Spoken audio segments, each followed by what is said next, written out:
Oh, hello. Welcome back to Stars and Cars. On this episode, I bought a 88 Chevrolet Suburban. It is a square body. I know 88 doesn't sound like a square body, but it is. On the Suburbans, I go to 91. And I'm gonna try and get it running and driving after 9 years of being off the road. And it hasn't been started in 5 years. Gentleman passed away in 2015 or 16, so 8-9 years. And the wife hasn't started the vehicle since 2019. Believed that the fuel pump went bad. And we're gonna see if we can put it back on the road. And hopefully, if it's worthy, I can turn it, because it's a half-ton two-wheel drive, we could turn it into a low and slow cruiser for car shows and stuff like that. All right, you go join past me and see what happens. Enjoy that. The gentleman I purchased this Suburban from was actually the mechanic who the wife brought it to repair it. And he diagnosed it as a fuel pump. And he wanted it because he wanted it for Radwood type cruise-ins. He wanted to lower it himself, slam it, put it on the ground, and turn it into a family cruiser. And he just never had the time to do that. So he parked it and just left it sitting for a couple years until he put it on Marketplace, and I purchased it. Got it unloaded yesterday, and I do family stuff. I didn't realize just how much hail damage was on this thing. I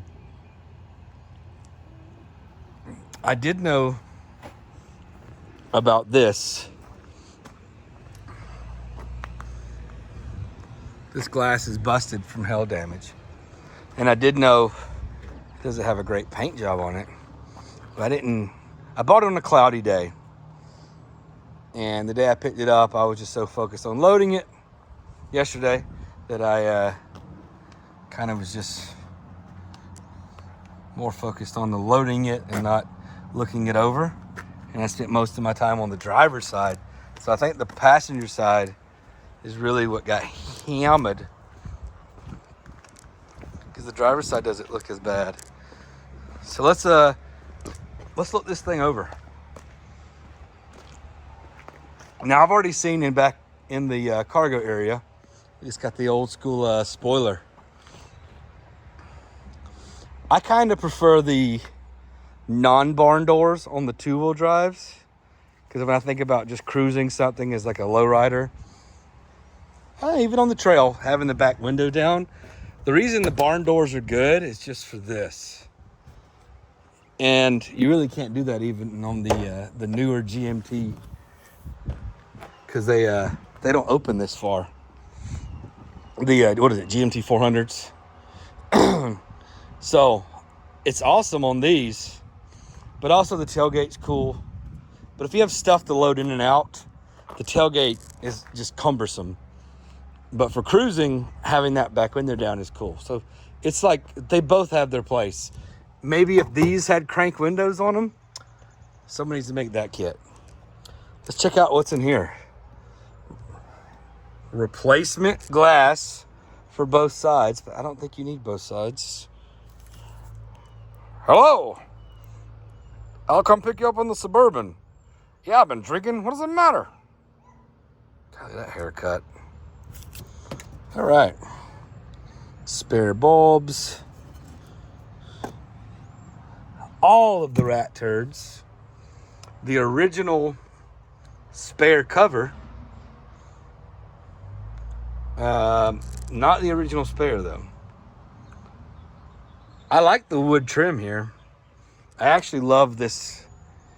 Probably the main reason I swung on this thing was this color combo, even though the paint job's terrible. Is the white with this dark brown interior, brown, tan, whatever. It's in pretty decent shape. Look at that headliner. So I actually had to get in the driver's seat to steer this thing. So I ripped down some headliner while I was there. And that's where all of this is from.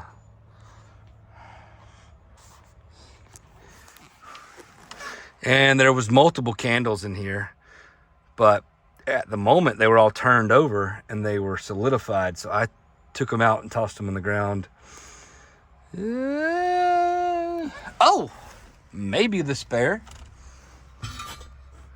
Yeah, I think so. There's another piece of glass, and there's brake lines. I bought this. That's my tools. This should be our new fuel pump that came with it. He bought the stuff to fix it. He just never did the fixing part.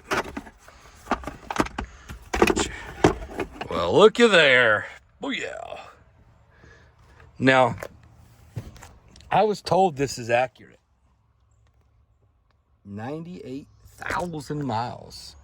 I did see some old registration on this thing where it had 50-something thousand miles not that long ago. How about an Outrider edition? Right? Here's that wood trim again on the driver's side. Missing on the passenger side front door. Still there on the passenger rear. And then, wait for it, missing here. Wouldn't you know it? So, I don't know what I'm going to do. I'll probably take a piece of that out and see if my buddy can replicate it. Dash is not that cracked up. There's a crack there, but overall, the rest of it's in good shape. Maybe it's thanks to the flower sunshades there. I don't know if that's the original radio or what. Maybe that's just some aftermarket pop-in. But we got cassettes. If you want to try them out. None of them. This old gal like to burn her own copies, huh? Dude, I want to listen to these. I want to know what's on them. That's wild. What do we got here? These are literally my favorite kind of keychains. Not the ones that say, Tanang, safety first. You're number one. But just the old school number one keychains. I used to have one on my 75 C20 steering wheel. Is in good shape too. This is an 88. She's an R10. Got power seats. There's a tear in the driver's seat, but I don't think there's any tears in the passenger side or these back seats. It's got a lot of that stuff from where I ripped the headliner down because I had to sit in it. I think I may vacuum this thing out first. Let's walk around the outside. These wheels are from like a 90s Tahoe. They have to go.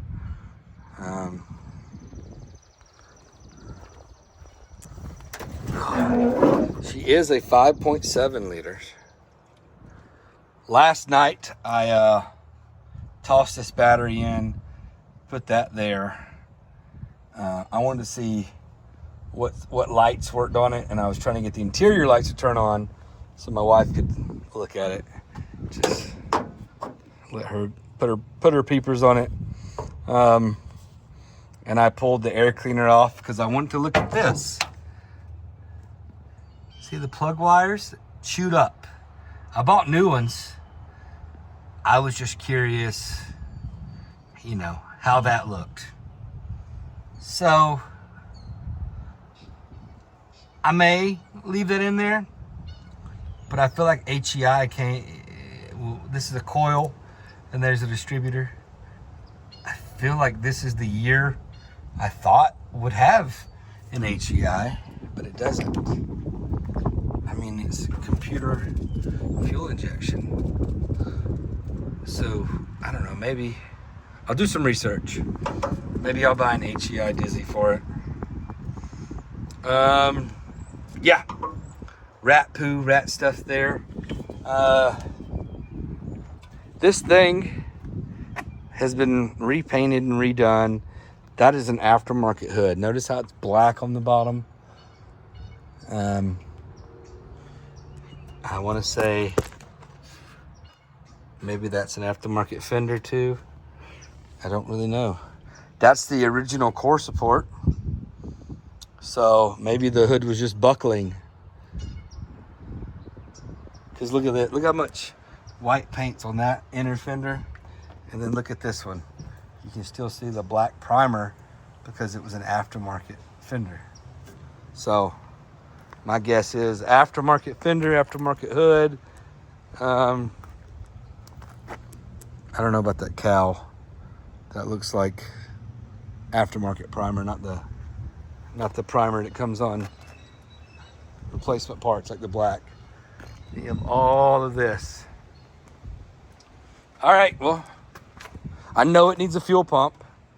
So for now, I'm just gonna get to cleaning it up, cleaning it out.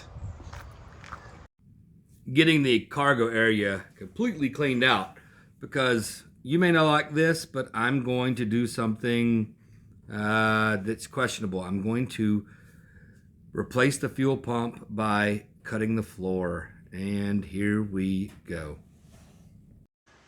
I got the burb vacuumed out last night and ripped out the headliner.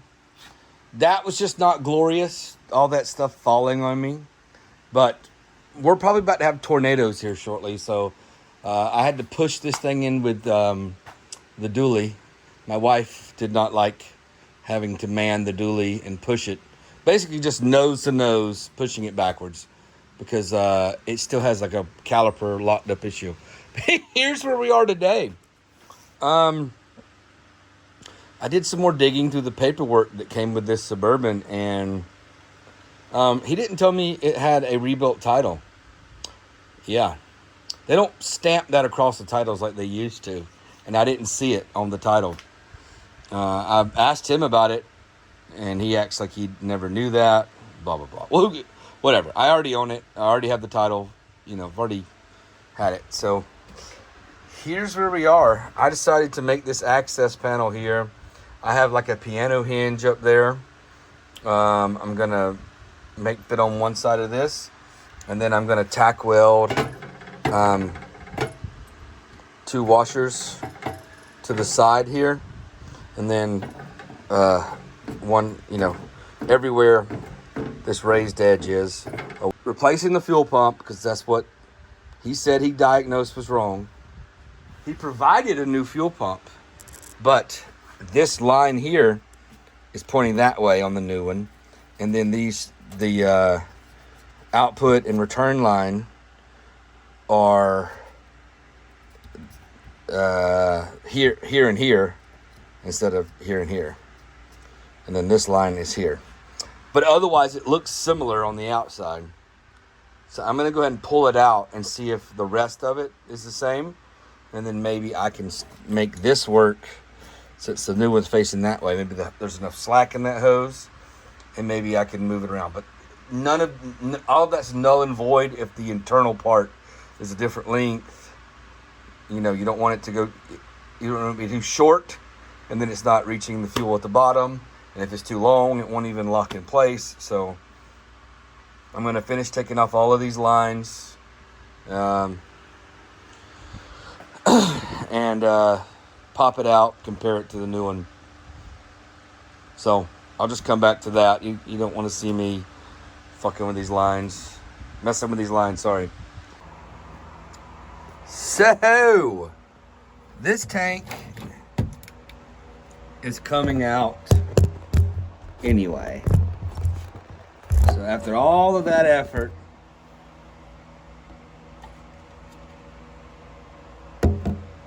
I just cannot get you a good view. But trust me when I say it's disgusting. It's just a coating all across the bottom that so this is just for nothing. I just did this because I wanted to make it hideous, right? So I'm still gonna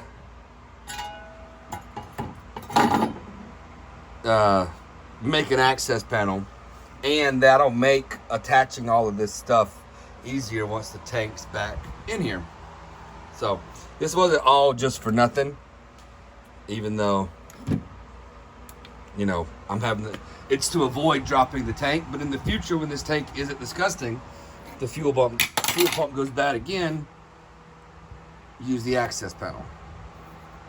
Unless someone doesn't know it's there, I'm not the owner anymore, and they drop the tank and go, oh, look at that, there was a trap door. And it's out.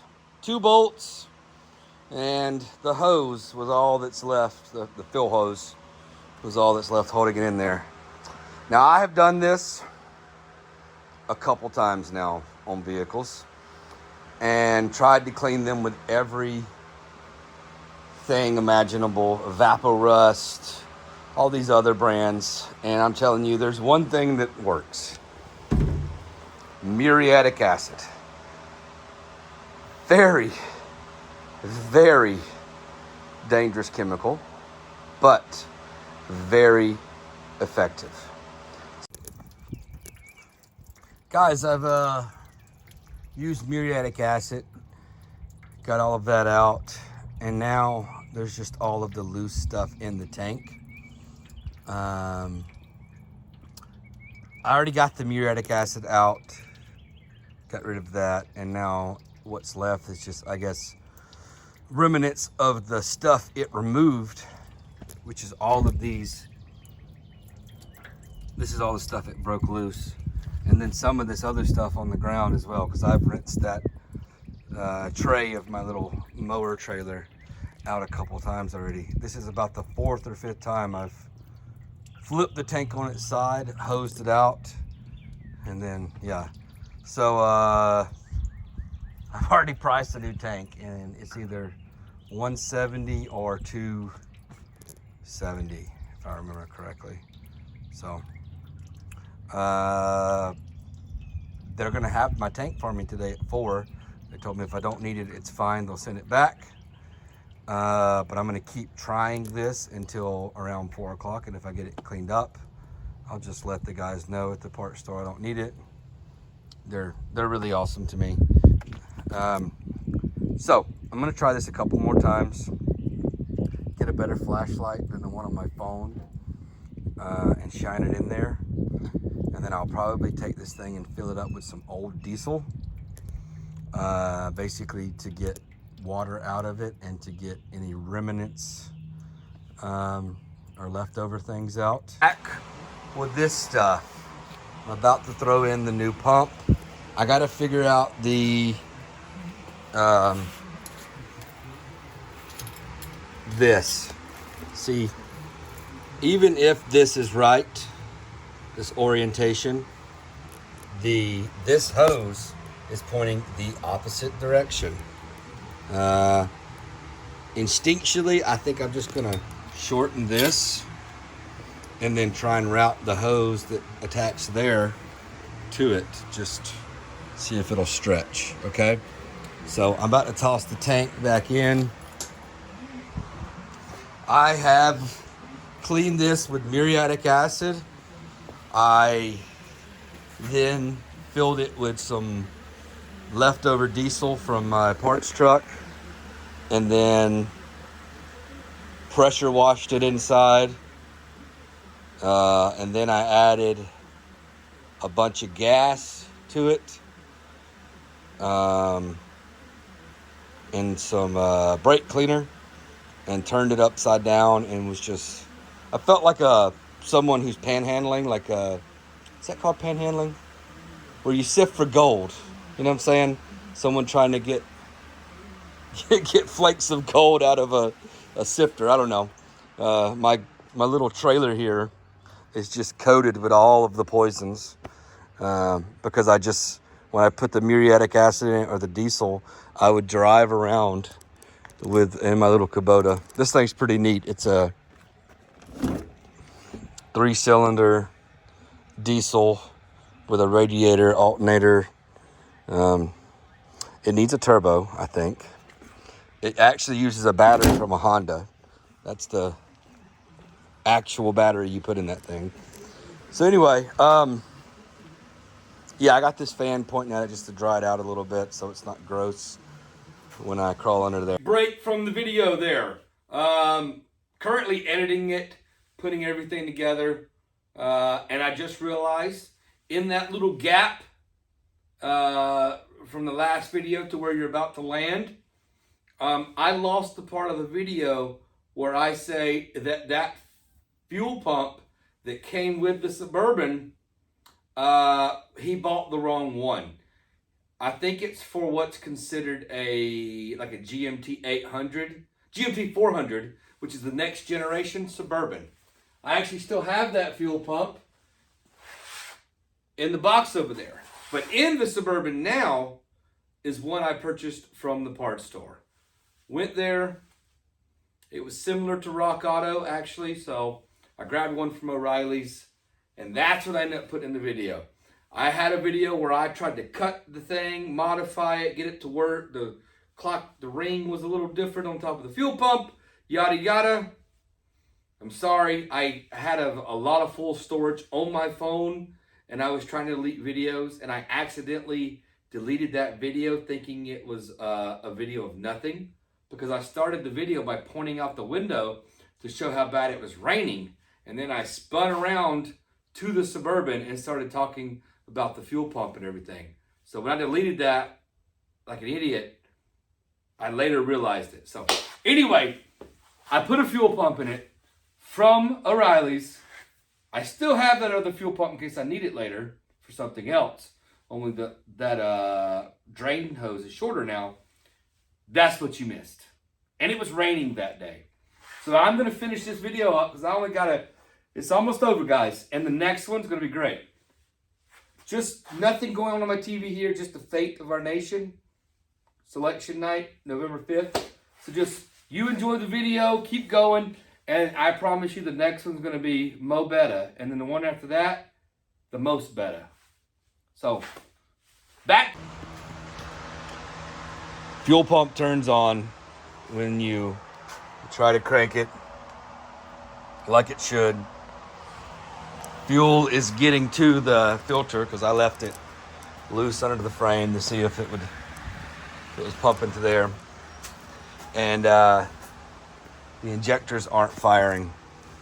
So there's a little part inside the distributor. Ignition control module, igniter. It tells the injectors when to fire, and they are very prone to fail. So I ran to the store and bought one of those. There's a lot of other tests you can do, but I'm gonna have that distributor cap off anyway, because I bought a new cap. So I have the new ICM distributor cap I bought when I bought the plug wires. So I just went ahead and Jesus H Christmas. That's what it looks like. This goes into a plug that wraps around the shaft of the distributor. Dielectric grease, I believe, goes right here. And then one side controls ignition to the coil. And then the other, well, this goes to the coil, and then this goes to the, I think, computer or throttle body control thing. This is the other stuff that came with it. Both sides brake lines, and I think this is the rear hose. Typically don't buy Fram oil filters, but it was all Walmart had in stock for this thing. And I bought the oil change stuff while I was there because the oil is way more affordable at Walmart.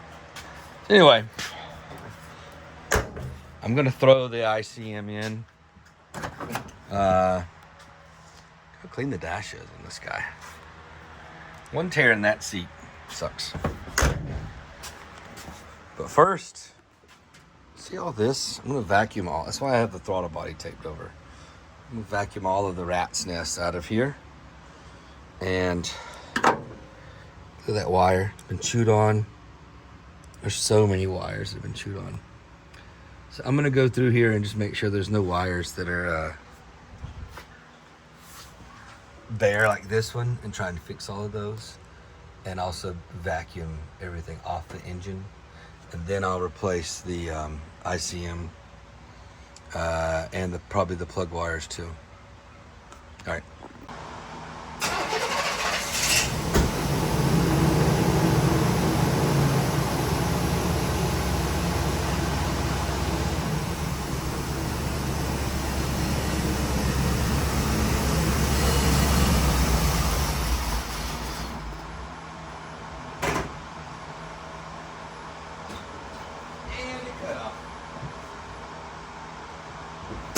I'm getting ready to tear into this thing.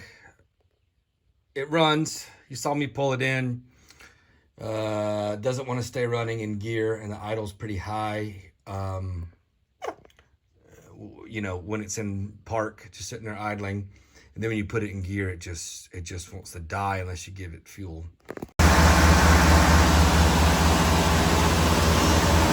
So here we are. It idles pretty good. Seems a little high. There's no tachometer in these things, so I'm gonna let it run for about a minute. Let it get up to temperature. It's got new plugs, wires, distributor cap, battery obviously, and the pickup inside the distributor. Everything else has just been repairing wires that were damaged.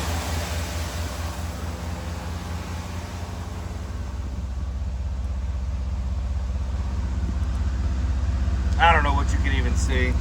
Good oil pressure. Let me step out of here before I take a little nappy nap. Okay, so this is why it was idling so fast in park. This is the actuator vacuum thing for cruise control, right? Watch what happens right there as I push this back. See how it changed? Hold on. There. It was pinned like that, making the throttle blades open more. And if you took it back to here, where it's supposed to be, it dies completely. And that's because only one side of these was firing, only this one. I even switched the connectors and it stays on the passenger side. I mean, the right side, the driver's side. I'm facing the motor, you get it.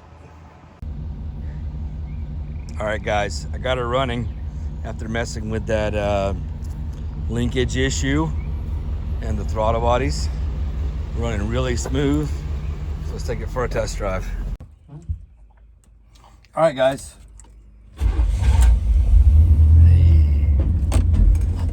Maiden voyage in the White Buffalo, the Great White Height. I don't know.